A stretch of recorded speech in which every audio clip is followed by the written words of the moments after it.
მოწვევისთვის. მე ყოველთვის საუბარს ვიწყებ იმით, რომ საგზა უსაფრთხოება ეს არის კოლექტიური საკითხი და თქვენ სწორად აღნიშნეთ, სახელმწიფოს წილიც არის სახელმწიფო სტრუქტურების და ასევე მძღოლების. ხო, ანუ საგზაო მოძრაობის მონაწილეების წილიც ძალიან დიდია. ანუ ეს არის კომპლექსური საკითხი.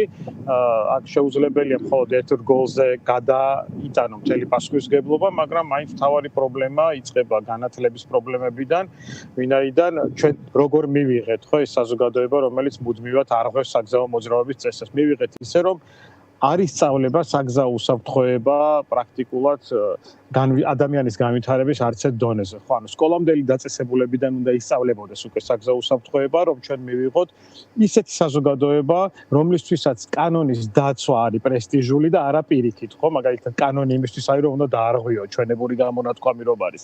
ესეთი საზოგადოება რომ არ მივიღოთ, ამისთვის პირველ რიგში განათლების სისტემაში გვაქვს ჩვენ პრობლემები.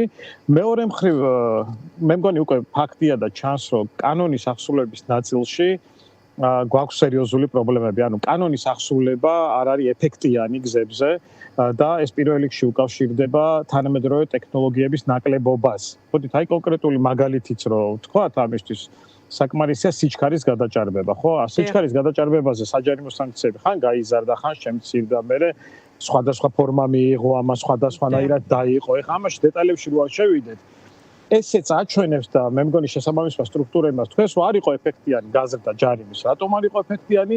იმიტომ რომ მას ვისაც ფული აქვს, ის არ ღვევს საგზაო მოძრაობის წესებს, იხდის ჯარიმას და შემდეგ ისევ აგრძელებს იგივე დარღვევის ჩადენას. ხო, ისევ იმეორებს, ანუ გადაიხდის ჯარიმას, გააგრძელებს, გადაიხდის ჯარიმას, სად არის შემაკავებელი ფაქტორი? ანუ საჯარიმო სანქცია არ არის შემაკავებელი ფაქტორი. შემაკავებელი ფაქტორი იყო და იქნებოდა, ეს არის ქულათა სისტემა, რომელსაც ჩვენ ბევრი წლის წინ, როდესაც ეს რეფორმა იწყებოდა, მართვის მოწმობაზე ქულათა სისტემა მხარი დაუჭირეთ, მაგრამ ეს რეფორმა ბოლომდე დანერგილი არ არის.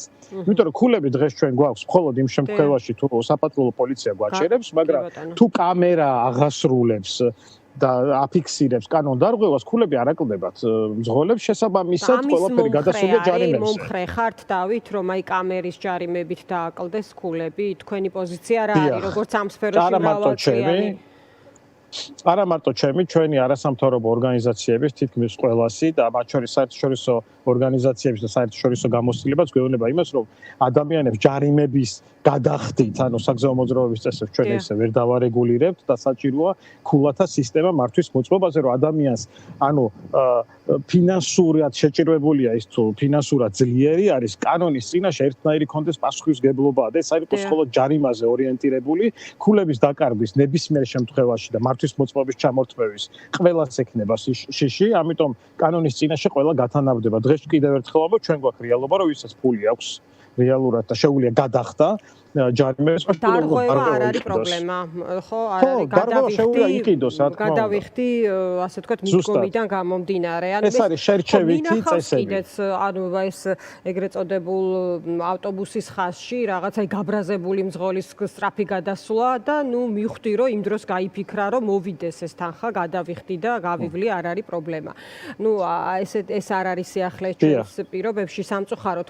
აი დავით, მიმდინარე კამპანიებზე მინდა გკითხო, სხვადასხვა ქვეყნის მაგალითებს გადავხედე და რაც ვნახე, მივხვდი, რომ ძალიან ეფექტური არის აი საზოგადოების ცნობიერების ამაღლებაზე, იგივე ცნობილი სახეების ჩართვა.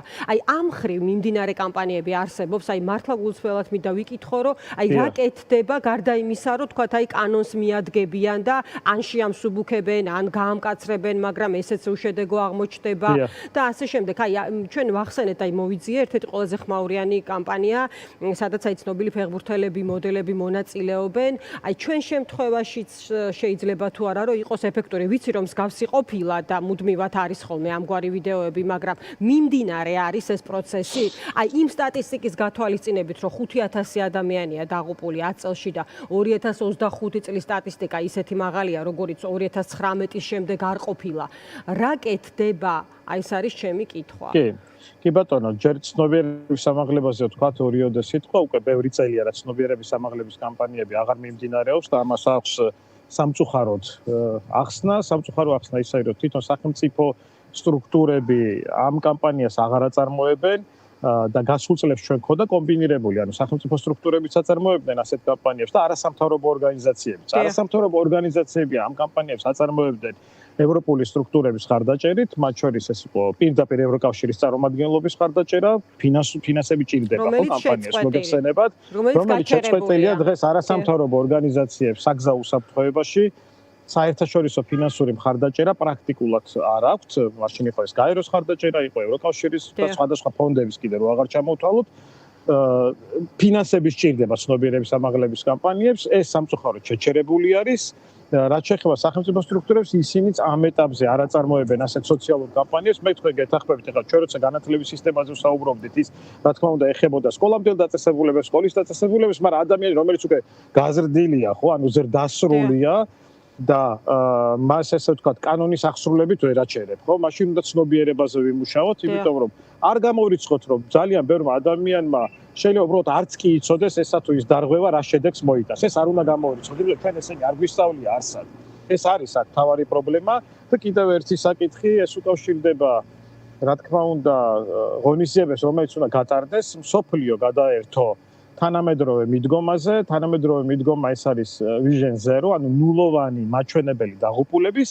ადრე ეს რო გეკითხათ, შეიძლება სასაცილოც ყოფილიყო, იმიტომ რომ როგორ ახლა ვის წარმოუდგენია, რომ გზაზე არავინ დაიღუპოს. ეს რას ნიშნავს, დავით? დღეს უკვე რეალობა არის, ეს ნიშნავს იმას, რომ ძღოლმა შეიძლება დაუშვას შეცდომა წინასწარ განზრახულობით თუ განზრახვის გარეშე შეიძლება დაუშვას შეცდომა, შეიძლება მოხდეს საგზაო სატრანსპორტო შემთხვევა, მაგრამ მიუხედავად ამისა არ უნდა დაიღუპოს არცერთი ადამიანი. და როგორ საგზაო ინფრასტრუქტურული გადაწყვეტილებებით.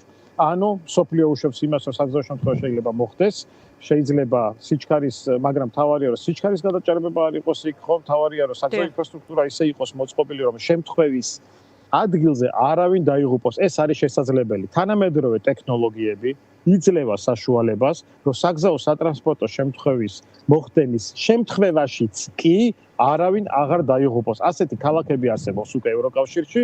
ჩვენ უბრალოდ რა გვჭირდება ევროპული სტანდარტების დანერგვა, იმ ევროდირექტივების აღება, რომელიც დაწერილია.